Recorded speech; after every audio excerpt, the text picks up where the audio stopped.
Welcome back to King of the Hill on Claymore. Here is a different video for you all. At least once a week, AllReasonNoLogic hosts the King of the Hill games on Sundays, and I hear people say it's just too hard to be the king, like holding that hill is a bit impossible. Well, today we are putting that excuse to bed on this map with more situations to come in the future. I'm going to break down my own build order for the no rush 10 minutes, showing you exactly how to set up a solid defense and keep your economy running strong in a 2 versus 1 situation. After that, we'll jump into a replay cast and see how it all comes together when it counts. Of course, giving away my build order is basically shooting myself in the foot with a rocket launcher, but hey, if I start losing, I can just blame you all for stealing my strats. Let's get to it. Hitting the pause for those who don't know what King of the Hill is in bar. What we do is we put a whole bunch of kings in the middle of a map, give them an economic bonus, 45% usually, and then team them up a bunch of peasants around the map. And after a 10-minute no rush timer elapses, all chaos breaks loose. A couple other rules are we do not allow structures to hit the enemy economies at any point in the game because it's just too easy. And also, we don't allow com bombs on Claymore until the 15-minute mark because it is quite easy to just walk a king into the walk a com into a king's base and detonate over there. Finally, on Claymore, we separate the map into 5 lots of 2 versus 1 situations, and once one of those situations is won, the king or peasants, whoever won in that situation, can then move on to the neighbor and help out their ally. To the build. So I've gone into a 3 mech start. The reason for that is you do not bottom out on energy with the bonus, the 45% bonus, followed by a solar and then a single wind, especially because wind is very high at the moment of doing this test run. After the bot lab, I put out 5 constructors and I set a build queue of 8 wind. Kind of if you draw a line across the top of this mechs here, we're going to just keep note of this line. So that line there is where we're going to build our future build power. This is where we build our first lot of wind, 8 lots of wind, and we're going to use our commander to jump in between the build and boosting the lab using the space interrupt command. Sorry, the construction turret was boosted in this situation. Want to get that extra build power out, and just watching this energy bar, making sure we don't bottom too much. If you do completely bottom out on energy, you can drop another solar. And let's skip forward a little bit. We're boosting these constructors out. After this first construction turret's down, with these 2 constructors, we are going to build 2 lots of 10 by 2 winds, making another 40 wind to add to the 8 that we've already got. The next constructor is going to build a construction turret down here, and then this one's going to build one over here, just on the corner of the wind. You can see this one here forms the end of our main area of build power through here, and this one here, as well as one that's going to be built over here in the future, are going to be used to boost our defenses. And then also you'll see that there's going to be an overlap in the middle where the lab is to build our economy and our T2 labs with full efficiency of using every turret that we've built. One of our constructors has also been queued to have 12 more wind being built here, and then they're going to go and build a radar. You use this radar quite early to see who your opponents are. You can look down the bottom right of the screen, see what the OS or the chevrons are for your opponents, and then you might change your strategy a little bit based on that. But I keep my build order relatively consistent if I'm going Armada. So that works for me. Now the commander, I probably started building these energy converters a little bit late, and you'll see why. I'll start overflowing, especially with this wind going up very quickly. And I'm going to use another constructor to start building a few more of these construction turrets after we get the energy storage and the metal storage up and reclaim our T1 lab. And there go the construction turrets going down. Slowly expanding. Winds are really going up quite quickly now, and we've got all 8 of our construction turrets down just before the 5-minute mark. And now that we have spent everything we need to, we're going to reclaim that metal storage for a bit more metal. And probably the one problem with this build order is about to come up, because I do not have enough metal to go into T2. I do see how much I'm overflowing, so I do even put down an extra couple energy converters, which I wish I had up with my commander over on this side of the map a little bit earlier. And there goes the T2 lab. Now, because I'm so low on metal, I am going to reclaim all but 2 of these constructors, and you want to keep 2. I'll show you why later. And we're going to boost that lab as much as possible with everything else. Reclaim that energy storage. Unfortunately, a waste of energy. Hopefully in this game mode you've got other kings to overflow to, and we're going to put out a constructor and put him onto these mexes, and we're going to use the commander to build a couple energy storages so that we can reclaim the lab amongst other things without overflowing. So we're putting down that first mex pretty quickly. They go up very quickly. After the second one goes down, we've got enough of the metal income to build those storages, and we can start reclaiming that lab. And what are we going to do with that metal from that lab? We're going to build our first fusion, but not before putting down this advanced energy converter, because we do have so much energy. We do have that storage, and we have built up that storage with the filled up that storage with the number of wind we have, those 60 wind, and now we can put down the fusion. So plenty of metal in the bank ready for that fusion, and we're going to be able to build it quite quickly using the commander and the 8 construction turrets. Could probably even add a couple more construction turrets at this stage. Just want to space them out. Maybe I'd suggest over here, just north of the, let's call that north of that advanced metal extractor. And now we are taking these other 2 constructors, and what we're going to do is we're going to build 2 construction turrets to support spam factories. T1 lab, these are going to be producing ticks. And then with these turrets in range, you can see this one, and this one, we can now put down beamers across this front here, and we've got full building range with these turrets to help build all of these before the 10-minute marks elapse. Still got 3,000 metal in the bank, perfect amount for rebuilding that T2 lab, and that's what this constructor is going to do straight after this build. Let's hit the fast forward a little bit, and you can see how fast everything's going down. We've got still a minute left, and we're going to pump out welders and hounds. I like to have welders to stop any spam coming in from the peasants. Quite often when you're coming across 2 peasants, one's going to be going T2 and the other one's going to go into mass T1 spam. You don't know where that's going to come from, and that's what the radar is going to be used to help determine, and you can take those welders where you want. Just as we're approaching the 10-minute mark, probably about 15 seconds before I turn on these labs to make sure I've got some spam of my own. And remembering to send a constructor out the back here. Sometimes it's alright just to build some LLTs, and the reason we do this is spoiders can come around the back and crawl up the back of the base there, and we want to make sure that these beamers are up to stop that from happening. And then you have it. 10-minute build, really efficient, really effective. I haven't lost too many times with this build, or at least I haven't not won with this build. And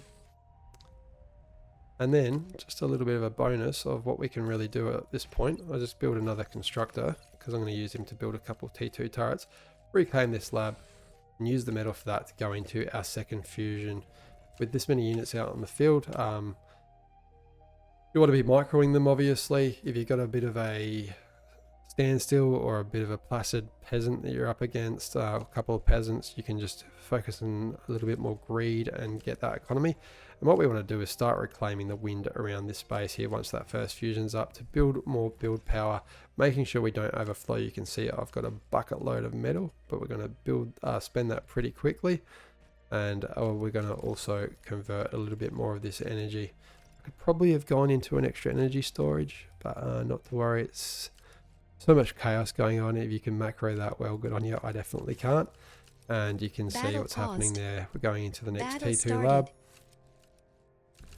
And I think we just show you how fast we can really punch out some units. A little bit too excited with my build power over here. Probably could have done without that last row.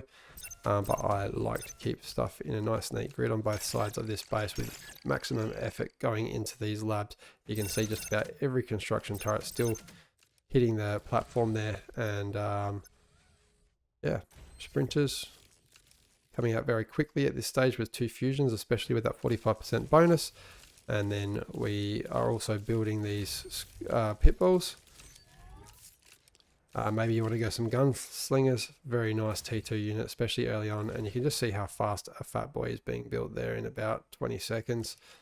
And I've even sent another constructor. I've assumed I've kind of won this lane at this stage to build the fusion and some extra mechs. I actually forgot I did that when I was making this game. What I'm going to do now, once again, a bit more economy. Now going into a fusion, spreading it out from the others just in case one gets attacked from this angle. I'm going to bring it over this side. And what it's going to do is leave us a nice, perfect, neat space with this building set out that you'll be able to see that a T3 lab sits right neatly in the middle there. And 3 fusions is plenty to just build your initial T3. And I'm reclaiming all the wins around the map here to build up that, excuse me, build up that lab. And you can see how fast, I mean, it is on fast forward, but the Marauder coming out in a few seconds, and the Razorback's about 30 seconds, 40 seconds to get out with this sort of economy. And that is while I'm also spending metal over here. So that is it, ladies and gentlemen. Hope you've enjoyed this one, and let's get into the cast game. Alright, so this isn't a perfect build, but it's essentially got the same as what you've just saw. A little bit of an older replay. My base setup is a bit ugly compared to it, but we do have the 2 storages. We've got the T2 lab app, and we've got the two T1 bot labs punching out ticks. Now, my lane, I've gone straight out with the ticks to run across and pick on one of the peasants. I did have the privilege of playing against a couple of people that hadn't played King of the Hill before, so what they've done is they've both gone into T2. And see, oh, you're more effed. Because this player there has not gone into units, and now it's essentially a 1 versus 1. And when I've got my economy versus a standard economy, I feel quite sorry for Joe here, because no support happening, and I can just gang up on them, and that's exactly what I'm doing. I'm seeing no aggression from this side. My radar, looking at the player view, I can't see much. I even see that there's no defenses there, so I think, okay, this player, I thought they were a bit of a, I don't know, I guess a noob. I didn't know that they were actually on a full T2 economy. It's just they didn't have much on the front line, so able to aggress against Joe and do quite well in this battle.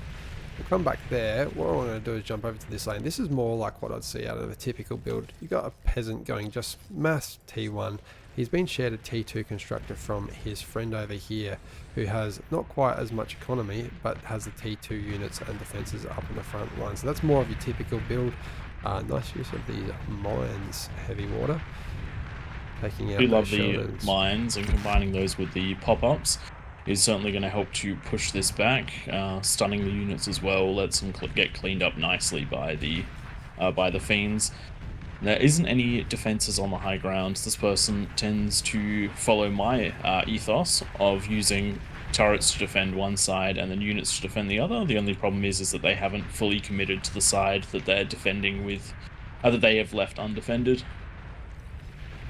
Why is it that you don't build defenses on one side? Is it just a metal saving mechanism? Yeah.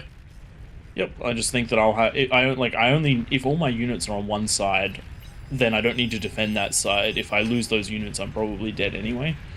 Got a king that's fallen down here. Why not? Why not, indeed? We actually had both of these players go T2, so maybe just a little bit unfortunate for Mazza there. Back over to my lane just to see how I'm going, and you can just see the massive welders, and I've incorporated hounds for the distance. These did have Gauss mode back then. That's been updated. No more Gauss mode. I'm a little bit sad to see that go, and you can see Joe hiding his commander and taking him to hide over here. I've now realised I've defeated this peasant. On to move, defeat the next one, and if I can defeat this one, I can then move on to help thy neighbour. And I'm actually quite surprised that you ended up taking on the player that had more going on, I would have tried to take the player with nothing out first, because you wouldn't really lose very much doing it. Then 100% use that agree. opportunity to steal the eco while I aggress from two sides onto the player that was more capable. It'd give me more time to get more units up to increase the lead. Yeah. And I don't think that one player on a single fusion is going to be able to build up enough to crack my base while I'm taking what was at the time a completely undefended base. Appalling micro out of me there, absolutely none. That commander just getting a kill of half my army. What I've been doing is macroing in the background, added another fusion, and also getting constructors up here to res the mexes and the fusion in this base, and then I'm going to reclaim the rest for the metal, and then I'll go pick on this player over here. As I said, I did think that this was a noob player. I didn't know it was T2, so I didn't pick on them. I think I was being a little bit nice at the start, and I almost regretted this, because Fat Boy does work. Really does work on you in these Kings of the Hill, especially in this situation. Not good for drug over here. We've got essentially, 4 peasants. Actually, Yeah, this king beat these 2 peasants, but these yes. 2 peasants are now coming across to beat this king. So very interesting map here. Bricks are doing a good job holding off against the T1 and T2. Regeki, the unfortunate player to have, because there's 16 players in the lobby and only spots for 10 peasants, a bonus player over here, so Rakusha, Fishhouse, Mike, and that would be Rhaenyra, some of the ARNL legends doing their thing against one of the best players for King of the Hill that we've seen. One of the things that you can always do against players like Regeki is you can try and sneak a single spider into the back of their base, because if they haven't seen them pop up yet, they can get quite significant damage, and based on the greedy builds that they tend to go, there's usually a little bit of a window to get in there, just like this one has found. Doesn't look like you'll get the second lot of conversion because of those beamers, but still that is a nice big chunk and pulling a little bit of the effort off the line. And here you can see I have now defeated my... We call that a defeat. There's a few towers, but as long as you take out the economy and there's nothing left, I mean, that doesn't really count over here, the little hidey tactics. That's what we consider to be a defeated triangle, and I am welcome to move on and help Regeki there. But do I do that? Nope. He's good enough on his own, so I know that this lane is just struggling, so I got to send units out this way. Let's go check out what's happening with Rickster. He's now massed up a ton of T1. Don't mind that. Something which I think, because I was paying a bit of attention to this while you were looking elsewhere, there was a lot of available metal, or even, well, you could resurrect it, but there was a lot of available metal for the longest time. It's only now that he started to get the reclaim. I think that this lane could have been won much more easily if even just 1 or 2 res spots had been added into the mix to collect that metal as it was building up. Would have allowed for the second fusion to come online, which is where a lot of the build power and a lot of the resources were going at the time, just quite metal stalled, and that slowed down the front. It allowed the 2 players to get that additional bit of units and keep Rickstar in his base and on the back foot. And now going in with quite a big T1 attack, but the time for T1 is, I wouldn't say it's over, but it's certainly not optimal anymore, because there's so many LLTs, there's so many twin guards, and just a couple of T2 units that are really, really dealing damage. That was a huge army, a huge metal investment, and whilst it's effectively crippled the red player, it hasn't fully crippled the red player. And for that level of investment, you'd want to kill a player. More spiders out the back. You got to build a couple towers and get the radar on the back of your hill so that you cannot get those sneak attacks. Now that Regeki's actually beaten their lane straight across here, so I think looks exciting. That spider says it only has 31 kills, but it doesn't count any of the chaining towards it, and that spider has gotten a lot more than 31 if you did count the chaining. Nice play there out of heavy water, who's currently going down to Regeki, saving the day with those ticks. But what we are getting over here is a slick like Vic sending it over the Fiends. I reckon that is enough to get through. What do we got? A couple of Wardens, a couple of LLTs, and a couple of Grunts. Depends on the Yeah. attack angle that they choose, will depend on whether or not they get in. I reckon the Dragon's Maws would have been ideal. Put up a couple by this stage of the game. Oh, there is one there. We'll Oof. just get This is going to be quite a lot of damage done as both sides attack with fiends at once. Pulls the units too far forward, and this is the problem with that T1. Once you start going up against the fiends and you're trying to fight them with thugs and grunts, it's just not going to work. So whilst Regeki is keeping pink player distracted, Rickster is going down to fiends, the massive fiends, and you can see here these are all built together, so once a few pop they're going to all chain react. Pop, pop, pop, and there goes Rickster. Just as a quick note for the damage efficiency, and one of the points about that T1 push, the successful kings are all around 150% damage efficiency, but the kings that stayed on T1 are well and truly below that at 49% and 68% respectively. Yeah. Sniper's doing work. Look at he's got them on the hidden cloaked mode, thanks to the excessive energy that he's got in his base now. A few fusions, plenty, and with that advanced geothermal really doing work for the economy. I have greeded a bit over here. I really should have upgraded this. Going around. You say you've greeded a little bit, but look at Regeki. You've done some greed. He's taken over this entire area with T2s. I'm slowly pushing across now. I think Orange really put up a good resistance initially, getting some stuff close to the edge of my base, and now I think I've got enough to really give them a run for their money. But what I do have is an Aphis up and dragons coming out. Dragons do outrange what I've built, and that is Razorbacks. You mean demons there? Sorry, I do. You're making my mistake of calling them dragons. Hang out with you too much in this game now. It's just because we want to build dragons. Let's just be real. And we turn off air in this mode. I forgot to mention that earlier in the video. If we had air on, it's just too easy as the peasants. Could you imagine? You could take out your king and then move on to the second king. Yeah, that'd be a mess. You can see that even though I'm surrounding the demon, it's still taken out one Razorback and almost two.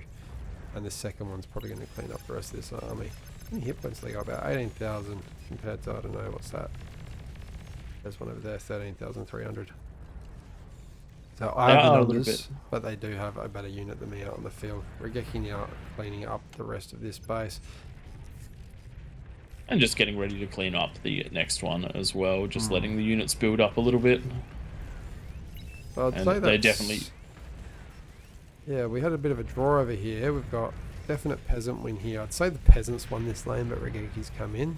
It's turned into a 2 versus 4 and now 2 versus 3. Reasonably if you close, get two kings next to each other that manage to survive, that can be that becomes a very big problem for the peasants, because each king only really has to deal with attacking in one direction.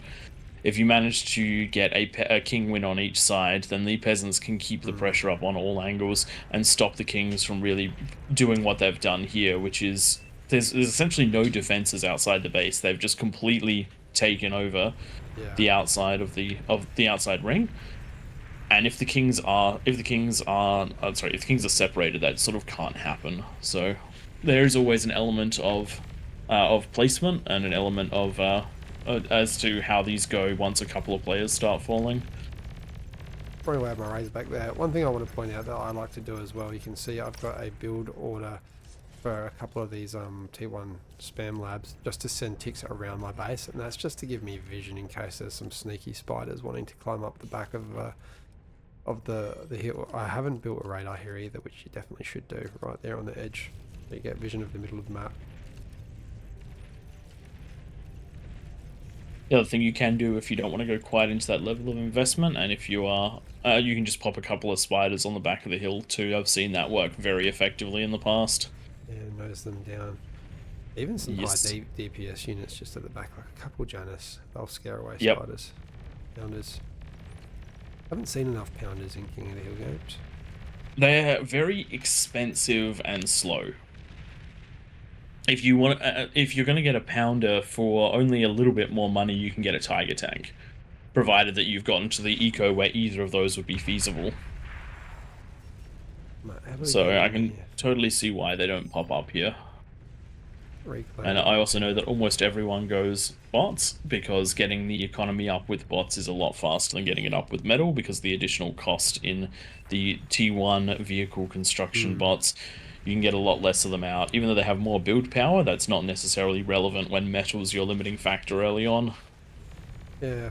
One thing I would have suggested for this orange player, you can see some cursors moving around the screen. There's still like 7 or 8 players in the Peasants team. Hand out these units that don't take any energy to run and give them out to micro so you can get some really good efficiencies. Yeah, definitely. We did a game recently where I had, what was it, I had 5 Sheldons for about 10 minutes, and then I moved to 20 Sheldons for the last 10 Battle minutes, and I ended. got the second highest damage in the game out of 16 players. Hmm. That was just because I got killed very early on, and all I had to do was micro those 5 units. It definitely does improve your game if you really focus on that front line. Rikiki doing the work in this one. I was a bit of a meat shield. We got there. I thought we were going to lose after 2 of the kings fell very quickly. Also important to give your players something to play with. So Jug there giving him some res bots and getting back into the game just in case we didn't manage to win that. Same with Rickster, just building up with the commander, some construction bots given out. That was a fun one. And Mazza in the middle, taking the Geo, the couple of mexes there, and trying to get back in the game as well. I did something too. All right, guys. I hope you enjoyed that one. That build order, like I said, no excuses now, guys. You've got a build order. You know how to play Claymore. I want to see more of you unfamiliar names in the middle of the map when we're on here next for the King of the Hills. Join us on Sundays. Thanks everyone for watching, and we'll catch you next time. Jump on into the Discord if you want to join us live.